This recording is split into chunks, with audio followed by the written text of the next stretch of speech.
big shout out to every one of you vibrant embers that make up the symphony of sounds that is the Rhythm and Vines Republic. My name's Samuel Elliot Snowden, or put simply in Justice Lexicon, S-E-S, 3 capital letters, Rhythm and Vines. Landing the role of Rhythm and Vines Protege would be one of elation and avidity.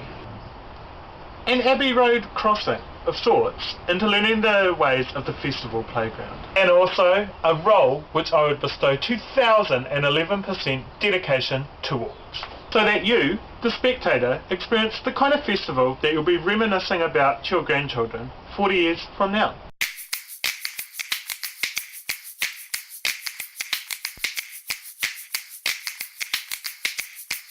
Music and all aspects of the arts sector are literally in my veins. The euphoria of a live set, the chipper mood that a uniquely addictive lyric can induce, and the kind of poignancy that can resonate from the perfect track selection for a cinematic scene, and why music, or my iPod for that matter, are like an intravenous injection for a junkie.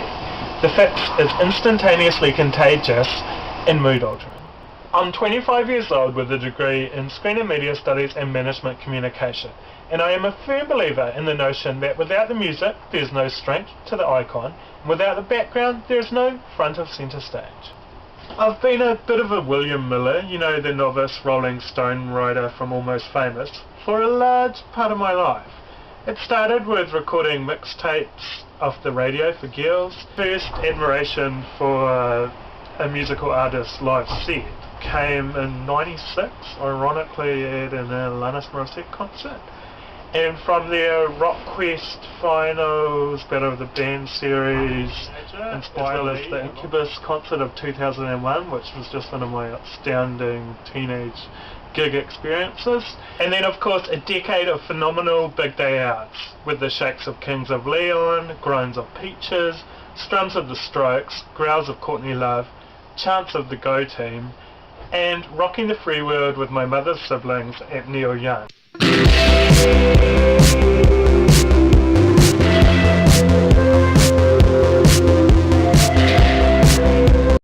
Other inspiring events and gigs of the last couple of years for me have been the collaborative forces of Fly My Pretties, the electricity of the years in '06, the amazement of Florence and the Machine at this year's Laneways, and also the awe-inspiring Chris Knox there, and Tiger Translate, which showed me how immersing a vision of artistic expression can be. And then a couple of years back, my flattie's hometown province of Gizzy began a little old festival in the Waiohika estate, which brought Brooklyn to the east coast in the form of Santa Gold, offered a much less stubbies and curlers camping ground adventure, and basically put a little bit of feel-good in my stride, with its selection of manoeuvred routes to set me on fire, and memorable antics to be forever remembered as those 3 days of walking on a dream.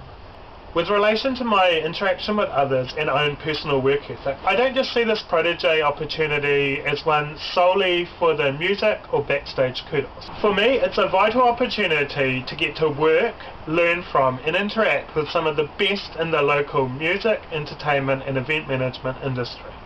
And also the chance for me to prove to industry veterans that I have the right charisma, demeanour, problem-solving proficiency and productivity level to make it work effectively and efficiently.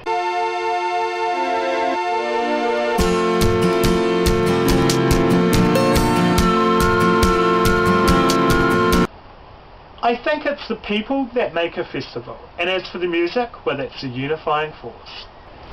With reference to my own personal and professional skill set, I feel I would have the right positive morale, stamina, communicative finesse, enthusiasm and adaptability for the Protege role. As for my efficient yet diligent disposition and ability to communicate instructions, visions and ideas with strong conviction, well, I think these characteristics would also bode well for this position.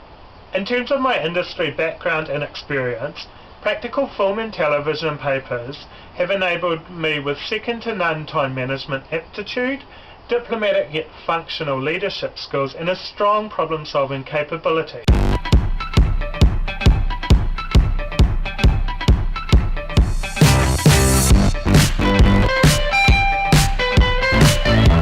My own video installation exhibition also instilled me with adept time management capacity, sound editorial judgment, and the kind of drive that led to nights slept in editing suites and dinners shared with AV cords in an empty gallery space surrounded by television monitors. My university placement at South Pacific Pictures with the Shortland Street team also enabled me with capability, focus, and prolific work dexterity needed to survive in a high turnover television environment. Other practical work and life experiences which I feel would argue well for the Protege position would be my years tutoring at university, my behind the scenes involvement with various theatre productions, and also my 2008 initiation to the glitz of Fashion Week, in which me helping out a friend turned out to be me directing models on cue to a catwalk. The previously stated Fashion Week fish out of water scenario, I think it's my adaptability and appreciation for team collaboration which makes me a significant candidate for this role. I believe that there is no task above nor below my head. At the end of the day, in terms of all production aspects of a festival like Rhythm and Vines, I believe it's the team cohesion that makes it shine like the East Coast rays at 6 AM on January 1st.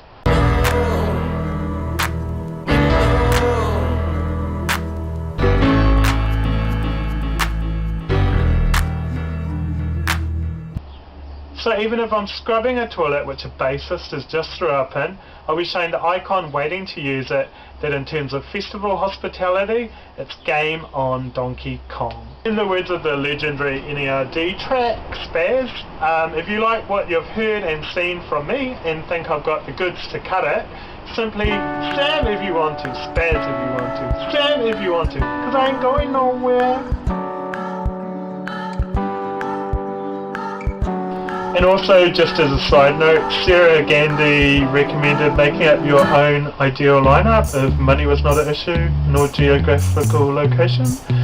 So here's my perfect lineup for a festival. The Kills, MIA, Mark Ronson, Kid Cudi, Nina Simone, The Yeah Yeah Yeahs, The Naked and Famous, Amy Mann, The XX, Kids of 88, Mikey Snow, Robin, and the Open Song.